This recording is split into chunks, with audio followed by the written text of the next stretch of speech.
Hello, welcome to this mid-morning taste challenge. We have two whiskey products with no age statement and coming in at 80 proof, typical, whiskey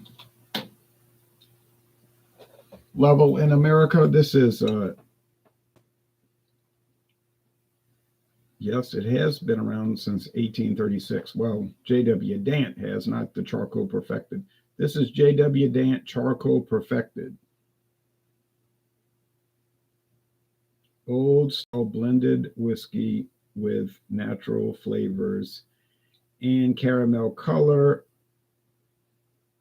It says J.W. Dant Distillery, Bardstown, Kentucky, but there is no such distillery. It is simply Heaven Hills Distillery in Bardstown, which they were talking on their website about big renovation going on, something like that. It's and they're almost finished with it. It says Backacre Distillery. Yeah, they got two different coins on the label. Now I bought this for, let me think about that. I bought this in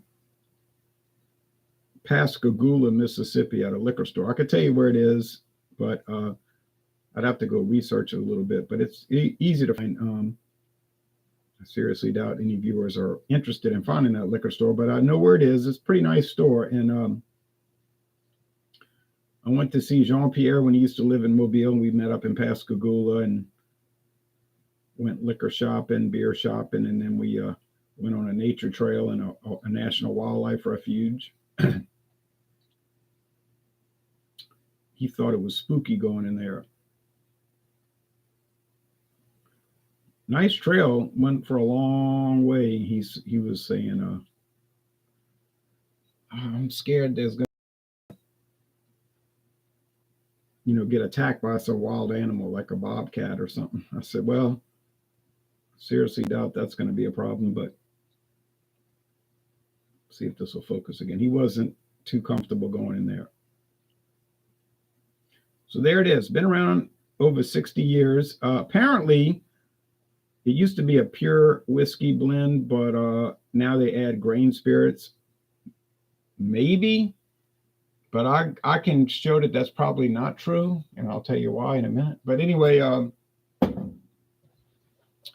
got people with all kind of theories, but no kind of evidence. Theories are one thing, evidence is another thing.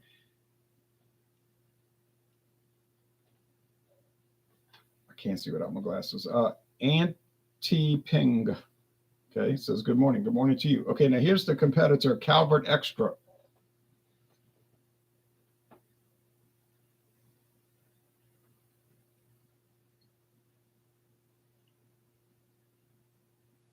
This was introduced in 1963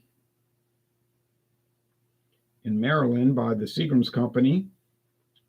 It was sold. Now there is a Calvert, Lord Calvert from Canada, but that's the same company, but different product. Calvert Extra was sold to the Beam Company in 1991, and then Beam turned around 14 years later and sold it to, 24 years later, 24 years later, and sold it to Luxco. So it's had three owners, okay? 100% blended whiskey. There is no grain spirits added to this. You know how some American blended whiskeys, well, most say I'll give you a good example. Go to your local liquor store and get Seagram 7, the #1 selling American blended whiskey, right? Huge seller. No argument there. It'll say 75% grain neutral spirits, 25% straight whiskey, okay? Tastes good, has a good flavor. It's really popular. Everybody sells it. Okay, they're always having sales on it, that kind of thing. Fine. This one we know is 100% whiskey. There's no grain neutral spirits, meaning unaged whiskey in it. Why? Well, there's no commodity statement anywhere. Nowhere on this label does it say certain percentage grain spirits, certain percentage straight whiskey.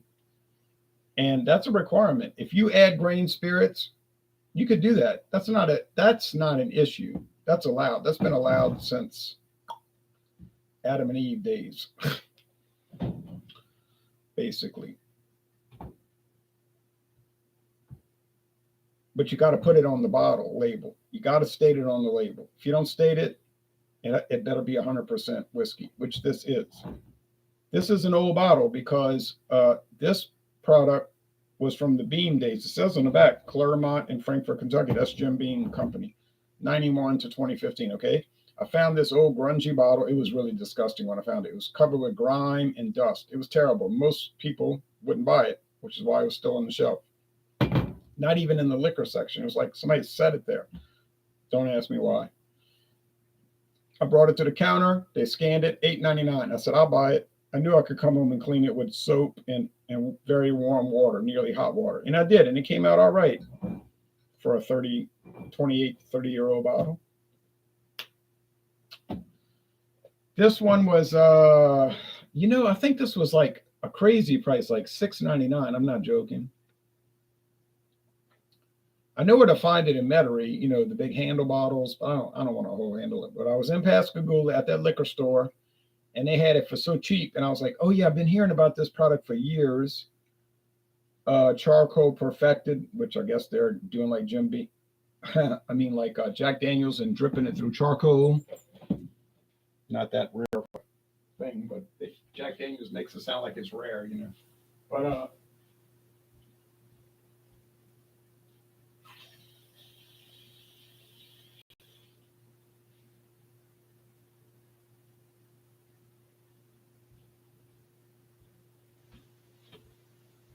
so if you go to Jack Daniels, they'll say, we drip our bourbon. Oh, they don't use the word bourbon.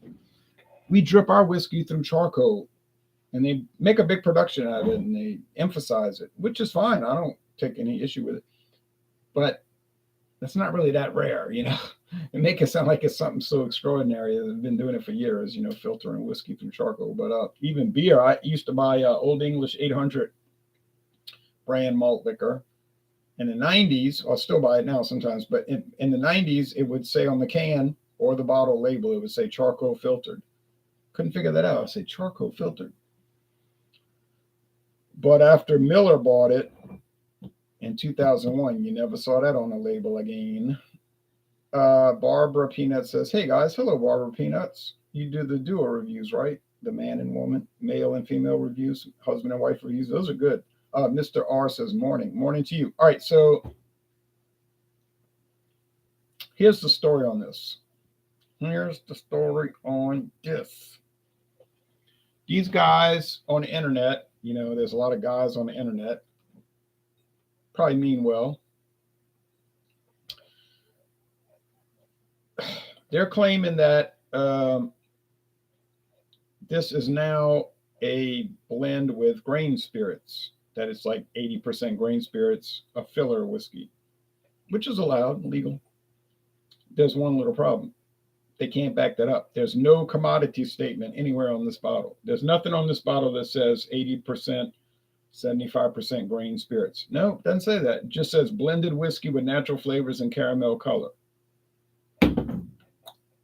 Ding, ding, ding. If they don't put the commodity statement, they're breaking the law. And I'm pretty sure Heaven Hill knows how to follow the regulations, so they're not breaking the law. If you look at their website, I put the link below. It says this is a DSS, distilled spirit specialty.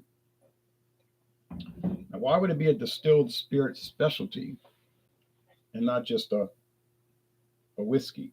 I don't know. You say, well, they're adding natural flavors and caramel color. Yeah, I get that, but that would not disqualify it as a blended whiskey, because if you read the regulations carefully, it says that any blended whiskey can have natural color and natural flavor and caramel color added, and they don't have to disclose it. You heard me careful. You heard me right. They do not have to disclose that fact. It could just be that Heaven Hill decided to sell it as a distilled spirit specialty so that they wouldn't have to face any scrutiny, because if you call it that, it could be anything. So, all right. But we know it's whiskeys blended together, no grain spirits. There's no commodity statement. Now, let's put that in the correct perspective. You might say, yeah, but it's probably the cheapest whiskeys that they have on hand. They blend them and drip them through charcoal and add flavor and color to make it look acceptable. Oh yes, I have no doubt about that. That's not my point. Yeah, I'm sure that's the case. That's why it was $6.99 a bottle. I'm sure it's the cheapest, most low grade reject whiskey that Heaven Hill has in their stocks. I'm not under any illusions. Don't think that. I'm just saying it doesn't use grain spirits, unaged grain spirits. Well, I have enough just for one last taste challenge. That's it. The bottle's gone. Well, I sat on it for 4 years, doing taste challenges. I got utility out of it. Would I buy it again? I mean, I wouldn't buy it again. I've got so many other products that I need to get through. There's no purpose to buying it again. Did see a new whiskey today though at Walmart. Called my friend David, and he was like, "Why are you calling me?" I said, "A bourbon alert." And he was like, "What?" And then I told him about the product, and he said, "I saw that. I saw that." He said, "That's the same old stuff with a new label, right?" I said, "No. It's a different recipe. It's a line extension." And then he was like, then he was getting nervous about it. I said, "It's called Stedman Select. Been around for 5 years." Now, when Stedman Select Bourbon came out, it was 86 proof, aged 3 years, sour mash bourbon whiskey. Nice stuff. I still got most of the bottle left, at least I have. But I'm at Walmart today. I went to buy coffee filters though, but I was looking in the liquor section because I said, you never know what's going to show up. And I saw handles with a handle on, like a literal handle, like, a teacup, like you put your hand around it, a handle, glass, not plastic. He was telling me it's a plastic bottle, a plastic bottle. I said on the phone, ain't no plastic bottle, that's glass. Clear glass, but it was glass. And then they had the single, the regular bottles, slender 750s. $9.98. Can you imagine that? $9.98 for Kentucky straight bourbon sour mash whiskey. 90 proof now. I said, but David, these are 90 proof. Not the old 86 proof, and it's from 1792 distillery. He's got some 1792 bourbon. He said, what? I said, that's what I'm trying to tell you. It says right on the front of the label, Stedman Select from 1792 distillery.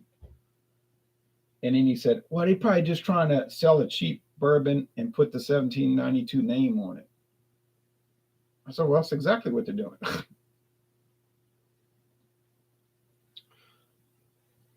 But, they're like any other distillery. They make their hi-hat stuff, 1792, Barton 1792, cost you $30, $40, $50 a bottle. And they're going to put out the low grade. That's why it's $9.98. And then they had two price tags on the big bottle, $19.48 and $23 something. I was like, well, it ain't two different prices for the same product. Typical Walmart. They got it all screwed up. But he's like, I'd rather buy a regular bottle, not the big jug, because what if I don't like it? I said, yeah, that's the reason. You buy the regular bottle. Maybe you like it, maybe you don't. You're not stuck with a huge volume. He said, what about you? Are you buying it? I said, I'm not buying it. I got too much bourbon now.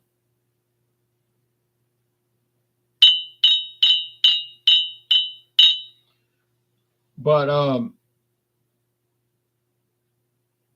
I know that Barton 1792 is not a distillery to laugh at, and I'm sure it's probably good. And I mean, I want to buy it. I mean, obviously I want to buy it, but I got to cool it because I got too much bourbon right now. Okay, appearance. Yeah, they're kind of close. They're not exactly the same shade of caramel or copper, but they're close. I mean, they're really close. On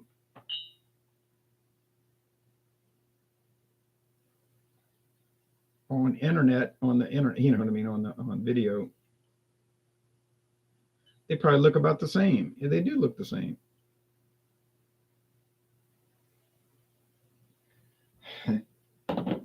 Just kidding around. Okay, Mr. R says, morning. Are there new laws created every year when it comes to alcohol in the USA? That's a good question. I'm not aware of any of those. Usually they put that in the paper. There might be new adjustments. You see, what they do is they make a law that says this agency can make regulations. So then the regulations can change without a law. You understand? Like they just say, you, the Tax and Trade Bureau, is authorized to regulate liquor according to the guidelines that you may adopt. So they could change the guidelines without changing the law because the law just says they can make the guidelines. So see what I'm saying? Like,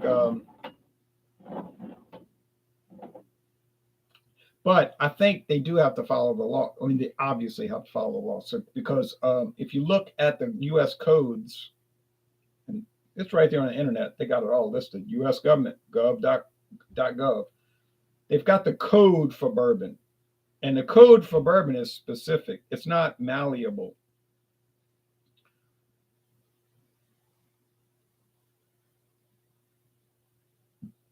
But the code does not address flavoring or coloring. It just says what bourbon has to be. So now the regulation might. So could they change the regulation allowing coloring and flavoring in bourbon? I think they could without changing the law because the law is not specific on that. So it's sort of complicated and not complicated, but it is, but it isn't, but it is, but it isn't. Okay. So bye to Charcoal Perfected. I won't be buying it again. But it's an interesting journey. Nothing great. It's cheap. Why you think it was $6.99? Because it was premier? Pretty sure not. Okay, let's go with the aroma. So we know that they're both pure whiskey, but maybe of the cheapest available whiskeys. No brainer there. It's like I can get Scotch whiskey cheap. I mean, I can get Scotch whiskey so cheap, you almost think the country of Scotland paid them to ship it. Like they paid it, like it couldn't be factored into the price. It's so cheap. So when you get a blended Scotch whiskey that's that cheap, and I have some single malts that were mind-bogglingly cheap, you would obviously assume that they're not the highest grade grains and whiskeys available. I mean, why would they be? They're $19.99. So, I mean, some stuff goes without saying. You don't really have to discuss it because it's obvious on its face, right? I bought an inexpensive Nissan car 2 years ago. Well, not quite 2 years ago, be 2 years ago on the 18th.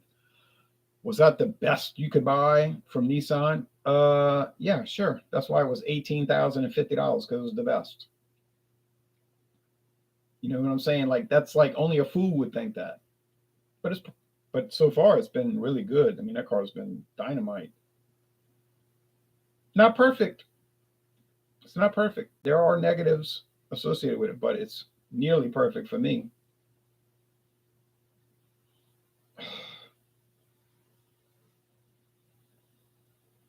That's got to be the Charcoal Perfected. I'm about to tell you why. He then goes on to say, has there ever been any scandals where a company didn't follow the law and was faced with the penalties? Probably. I'm just not aware of those. Also, what are the penalties for not following the code or law set for alcohol? I mean, they're pretty severe, theoretically. But you know what I mean? Like, they're not really looking to get people because the government is in cahoots with these liquor companies. They get all the tax revenue and they getting all the money and everybody's happy. So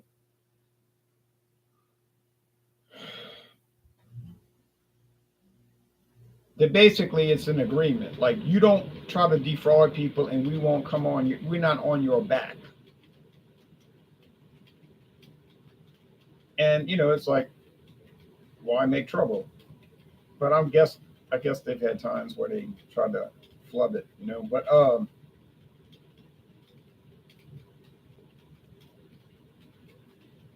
if you read about all of this, they usually just give them a warning. They'll just say, "Oh, yeah, Don't do that anymore. Oh, okay. That's that's the extent of the fine. Don't do that anymore. Okay. But yeah, there's probably cases where they tried to cheat and they got caught. I'm just not aware of any.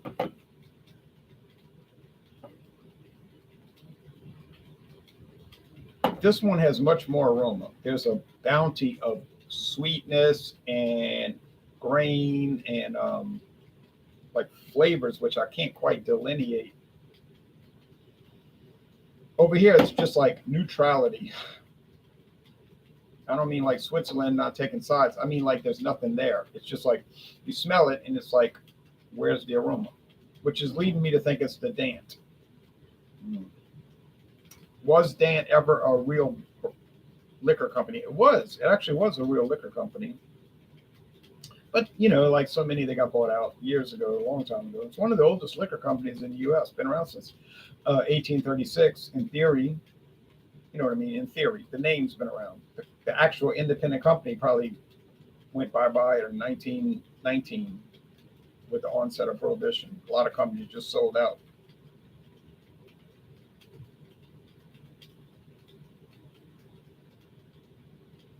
Which makes me be a conspiracy theorist. I'm almost believing that Prohibition was engineered by liquor companies to knock out all the mom and pop companies. Can't prove it. We know that the Meat Inspection Act was secretly funded by Armour, Swift, and Hormel to knock out all the mom and pop meat packing companies. And they raised this hysteria about meat will kill you. Meat is unsafe. We need regulations, but they didn't. It wasn't killing people. Um, they just wanted to institute these extremely stringent meat regulations that little companies could never comply with, and they run them all out of business. And that's why you got three main meat producers today: Armour, Hormel, see them on all the grocery stores, and Swift, which does the big packages of meat where the grocery stores or the butcher shops cut it up into packaged meat. They put it on the shelf. Swift. You don't see Swift on the retail end, but it's big on the wholesale. Okay, so now you might say, yeah, but the biggest public opponents of the Meat Inspection Act of the early 1900s were the meat companies. Of course, they were the biggest opponents. That way, you could make it look like the big companies don't want it. So all the working people, the labor unions say, yeah, stick it to the man, power to the people, right on. Armour says they don't want it. Swift says it'll bankrupt us. Hormel says it's communism in our day. Oh, don't throw me in that briar patch. Oh, please. Oh, y'all, do not throw me in that briar patch. I just don't want to be in that briar patch now. And then they throw him in it and they say, sucker. All right.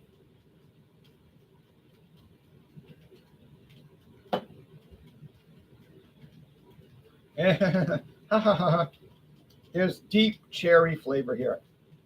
Do I think they're adding cherry flavoring? No, I don't. But there's something.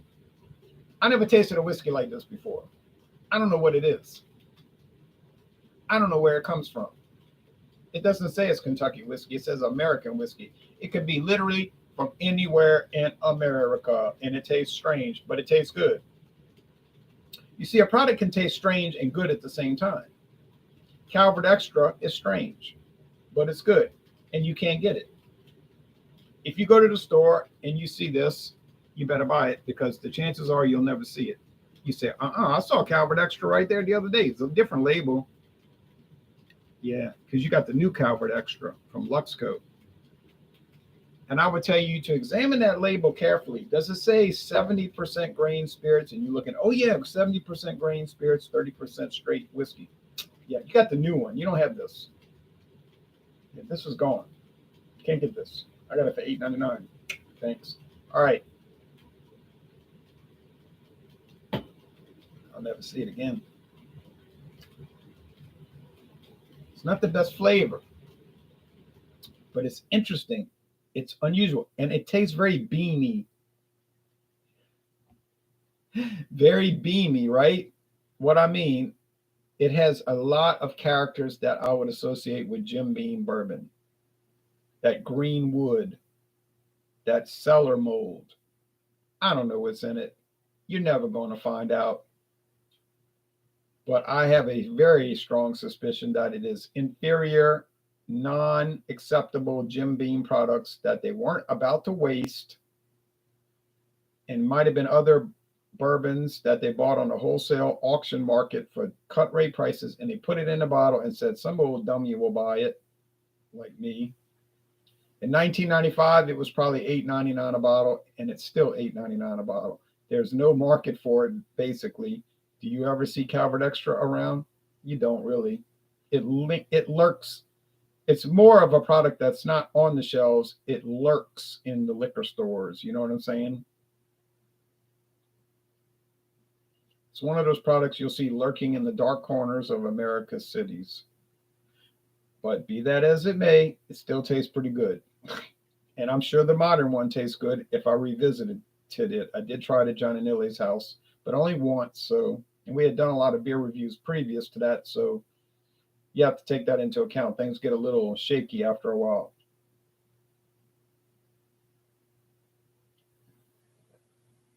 It's like if David and I do a bunch of videos. By the time we're on the last video, I mean, some of the comments he'll make, I would not take those too seriously. I would say, okay, look at the framework, look at the context.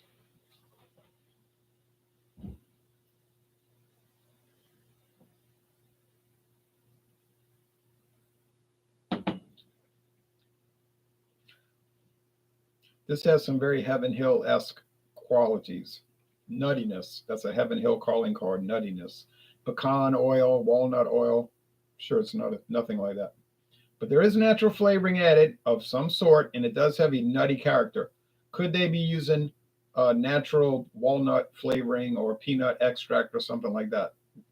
Almond extract, pecan extract. I guess they could be.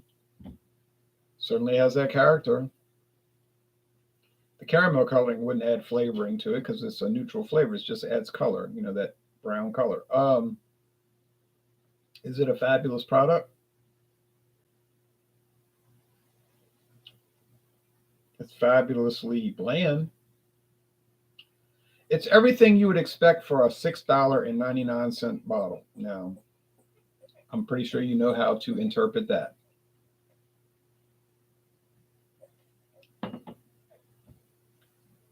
But it is smooth, and on the other hand, it's not offensive.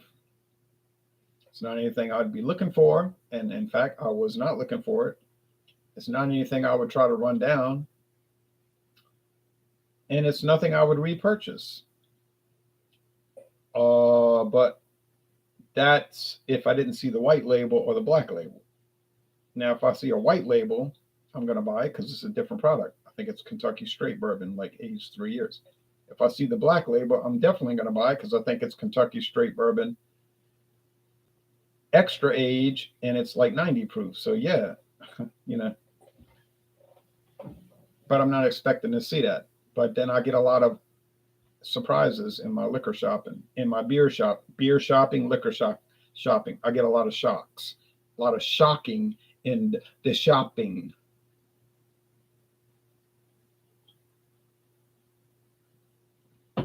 My friend David got a shock yesterday. He's telling me he's coming back from Labor Day. Okay, so that's pretty good. I know it's the Charcoal Perfected. Yeah, it is. So do these taste similar? No, not at all. Is the extra Calvert Extra better? Yeah, it clearly is. Is it way better? I wouldn't say that. Not way better, but it's better. It's just not significantly better. But $2, yeah, it's worth $2. It's worth $2. Let's see. I once commented asking for a movie recommendation. You said that Zulu. No, I didn't say Zulu 1964. I know about that movie. That's okay. I said Zulu Dawn from 1979, which to me is much better. Zulu Dawn, which is the prequel. In other words, it shows a battle that happened the day before, which led up to the battle in Zulu. I would recommend that one much more than Zulu. I really enjoyed the movie. Thanks. I'd like to try that same question again. Any other suggestions for movies? Yeah, right now, Zulu Dawn. Zulu Dawn with Lawrence, with not Laurence Olivier. What am I saying?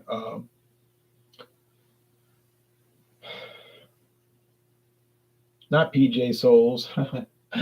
Oh my goodness. You know what I'm saying? A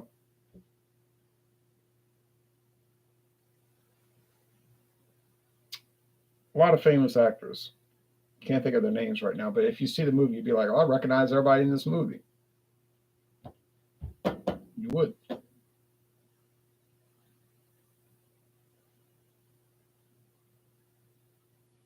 The one that played in the movie, Lawrence of Arabia, you know, the main star. Burt Lancaster's in it. Burt Lancaster, you know, he's famous. I wish I was a fly on the wall during the days Great Britain was colonizing Africa. Interesting part of history. Certainly would have been interesting. Maybe not good, but interesting. Okay.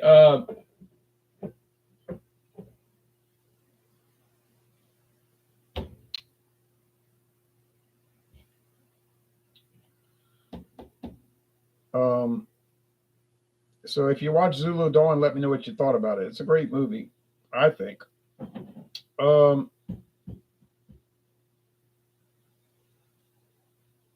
he, I was talking about my friend David. So he was saying, I'm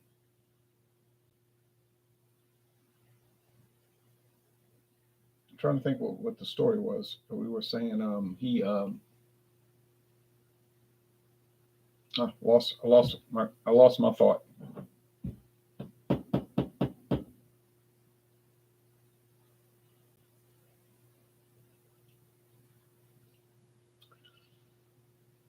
His attitude about these products is pretty negative. I can't really take issue with that. Um, he says if you pay that little of a price, you're probably going to get a pretty low grade product. Well, yeah, I realize that when I buy a product for $8.99 or $6.99 a bottle, I'm not expecting it's going to be like some high class product. On the other hand, I take issue with him when I say, but I say, yeah, but they're not that bad. You're making it sound like they're filth, but they might just be like average or high average or even marginally good. And that's where we get into conflict. But he's very picky about whiskey. He has a right to be. Anybody can grade stuff any way they want. And so he'll get real, like,